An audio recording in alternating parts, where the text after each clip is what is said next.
Hi, everyone. It's Mary. Welcome to Kiki and Kibitz. You guys are just stuck with me tonight. Rihanna is off to a silent retreat in North Carolina, and she's been texting me all day. Figure that. So you're with me tonight, guys, and I'm going to be recapping Love in Paradise, Season 2. What episode is this? Episode 5, Translating the Truth. And oh boy, was there some truth translated in this episode. So I'm going to jump right into it. And let's go, guys, and let's talk about Love in Paradise. So I'm going to start off with Ariana and Sherlon.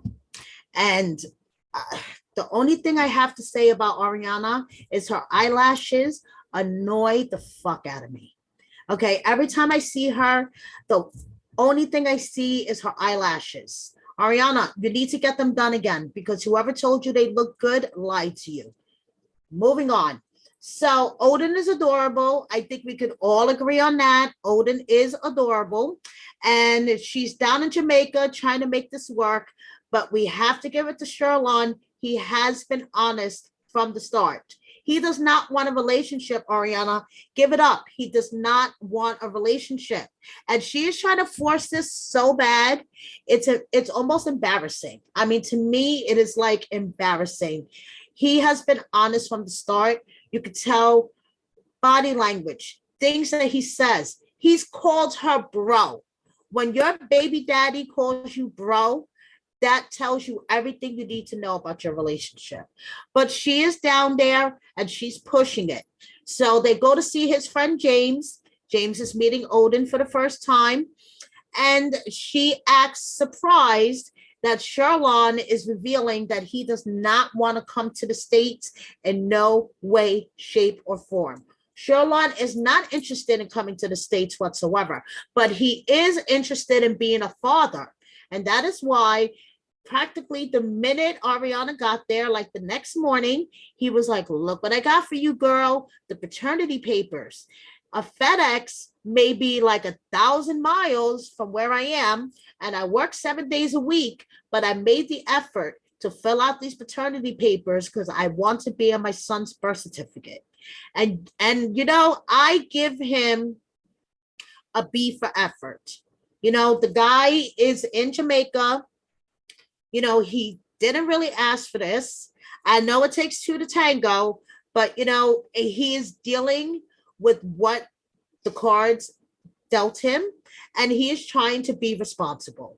He bought a little bouncer for Odin. You know, he was prepared for his son to visit him. You got to give it to him. Changed the diaper as soon as he got there. Never changed a diaper before. Was all hands on. How many fathers, 90-day fathers, do you see as hands-on as Sherlon has been? So you got to give it to him. So Sherlon, you know, basically is laying his cards out on the table for the 15,000th time to Ariana and letting her know, girl, I'm not interested in a relationship. I'm not interested in going to the States in any shape, way, or form. That's it. And once again, she guilt trips him, pours on the tears in front of his friend James. His friend is like, listen, you got to open up your heart to her. You got to make things work. This is the mother of your child. So Ariana is just, you know, basically using Odin as a weapon, which pissed me the fuck off, because she basically is telling Sherlon, if you want to be with me, if you want to have your son in your life, you should, you know, make things work with me. And that doesn't always happen. You know, relationships don't work out, and you should not hold the child over the other person's head as a weapon, which is what Ariana was doing. And now Sherlon is like, what the fuck? I'm trying to be honest with you. I was trying to tell you that there were other women involved in the year that you were gone, and now you're like threatening to like basically take my son away, hold my son as like a weapon over my head. So let's see how this turns out, but it's not going to turn out well, guys. I feel it from the bottom of my heart. This is not going to turn out well. So moving on, to something else that is not going to turn out well. Hi, Capricorn 11. Thanks for joining us. That is not going to turn out well at all. It's this throuple from hell, Abby, Gabby, and Frankie. And I feel so bad for Rodney and Selena because they're the collateral damage. So Frankie decides not to show up, and Rodney and Selena, his friends, show up instead, and they break the bad news. So they're on the ship. I'm just going to skip straight to the good part. They're on this beautiful boat ride, and Rodney is telling Abby and Gabby why Frankie didn't show up. Frankie has feelings for Abby. Frankie wanted to marry Abby. So, that's why he decided not to come, because he didn't want to get in between their relationship. And as Abby is translating this to Gabby, she realizes that she's fucked. And she's like, damn it. Do I really have to translate all this?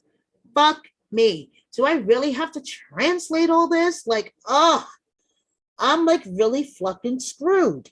Abby is like sitting there like, and Gabby, which I'm going to start using the accent when I call my niece, whose name is Abby.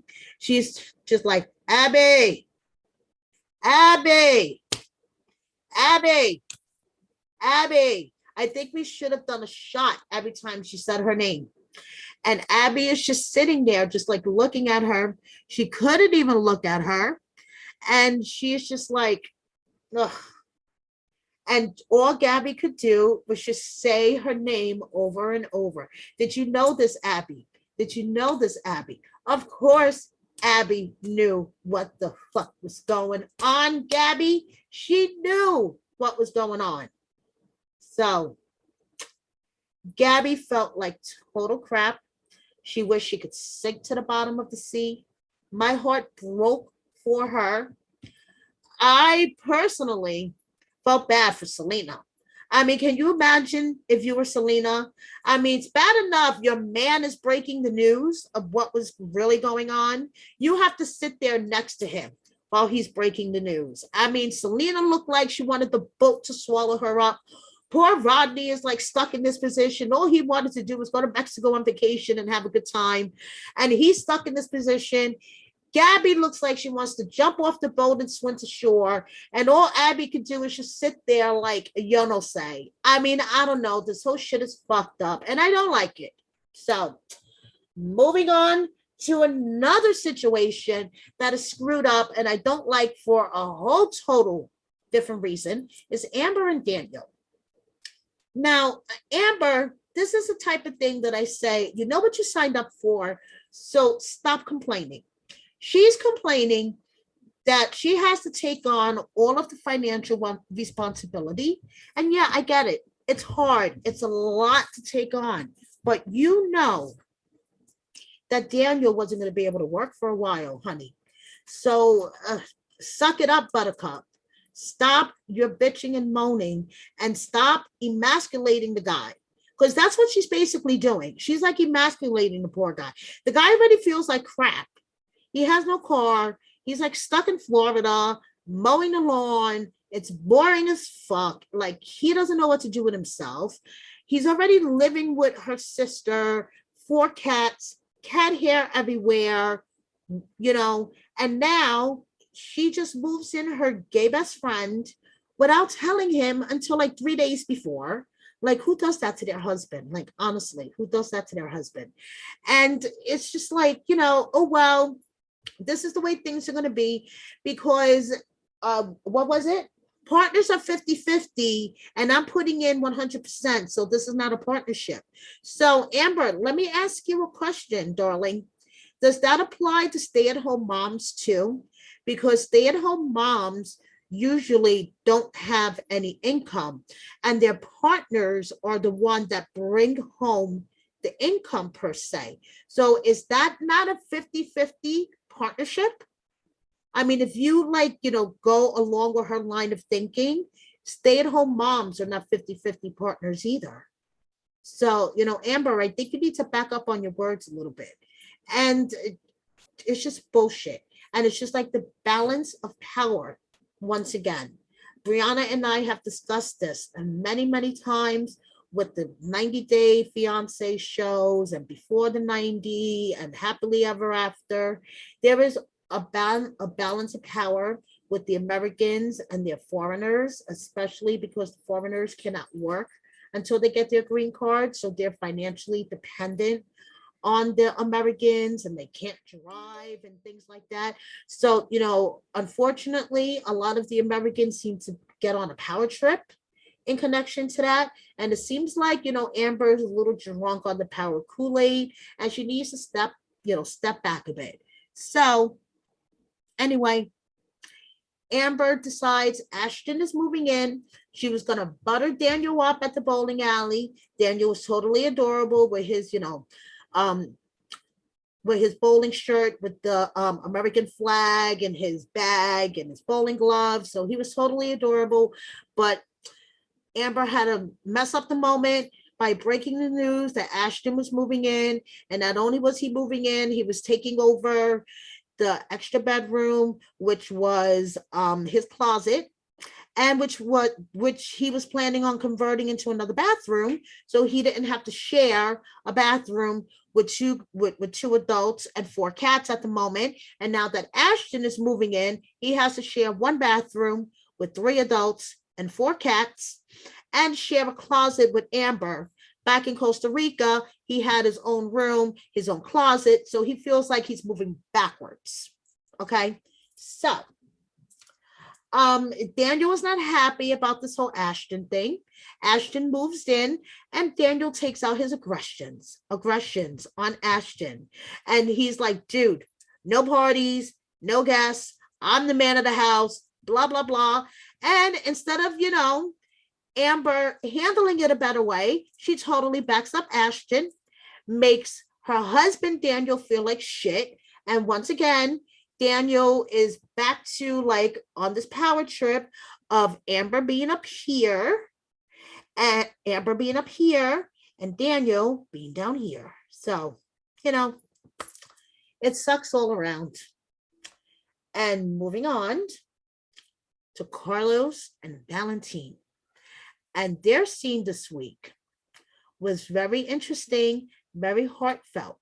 I still feel like they're a train waiting to derail, but their scene this week was very heartfelt and meaningful. So it starts off, Carlos is still annoyed at Valentin for his actions at the gay club, but Valentin educates him about the gay rights movement and how it all became, how it became about and how it, gays in America wouldn't have the right to, be who they are if they didn't step out and be who they are. And Carlos, he understood and he said that actually Valentin inspires him. And that warms my heart hearing that. And, we understand the cultural difference between Colombia and the States. And it would be really nice if everybody was as open-minded and free as we are in the States. But, Valentin still needs to understand that there are cultural differences and things are not as open as they are. So that was, heartfelt. Then they went to meet Carlos's friend and his ex, who is now, a good friend of his. They dated 12 years ago. His name is Victor. And, they were chatting and, at first they were talking about Valentin being polyamorous. And, it was like, where will Carlos fit into this whole thing if you met somebody else? And, Valentin explained that it would be like, I would want to introduce him to Carlos and just all of us love each other and it was to be more love to go around type thing. And, it could happen in any relationship. So he was explaining his views. And then it was explained to Valentin basically that this was very meaningful because Carlos was planning on introducing Valentin to his sister. And Victor and Carlos dated 12 years ago. And they never, Carlos never introduced Victor to his family. So, and Victor was like, what is different about this now? What makes you want to introduce Valentin to your family? And he's like, I feel like I'm at a better stage in my life now. Back then when we dated, I was very young and not, confident enough to be able to talk to my family and, and tell them that I'm gay and be my true self. Now I feel confident enough to do that. And, and Valentina at that moment realized that this is very significant because Carlos has never felt comfortable enough in a relationship with anyone else to be able to come out. So that was a very nice moment as well. Even though, like I said, I still feel like I'm watching a train getting ready to fucking derail, but a nice heartfelt moments this week for Carlos and Valentin. So moving on. No, moving on. That's the last couple. Wow, that went fast. Thanks so much, guys, for watching me. Now tune in at 10 o'clock Eastern, 7 o'clock Pacific. I'm doing 90 Days Say What, but I won't be alone. I am celebrating the fact that 90 Day UK is starting July 24th, and I'm bringing on a special guest. You think my accent is out of this world? Wait until you meet Jenny from the UK. And this will be her first time ever podcasting. And you guys are going to love her. So tune in at 10 o'clock, guys, 10 o'clock Eastern, 7 p.m. Pacific for 90 Days Say What with Mary and Jenny from the UK. Thanks so much. See you later. Bye.